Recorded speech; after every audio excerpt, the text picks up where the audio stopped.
Here we'll show you guys how to remove gel polish. You'll take your emery board and file off the top layers of the polish.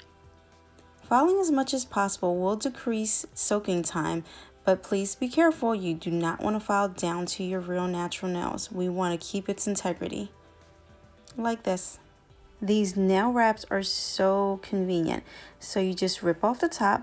You'll see cotton inside. It already is saturated with acetone. You'll place your finger inside, fold the foils to secure. After about 10 minutes, you can check the nails with the flat side of the cuticle pusher. That's what you'll use to push the flaking gel color off. Do not force it. Do as much as you can. If needed, rewrap for a few more minutes. And after all the polish is off, you can follow the manicuring guide to finish.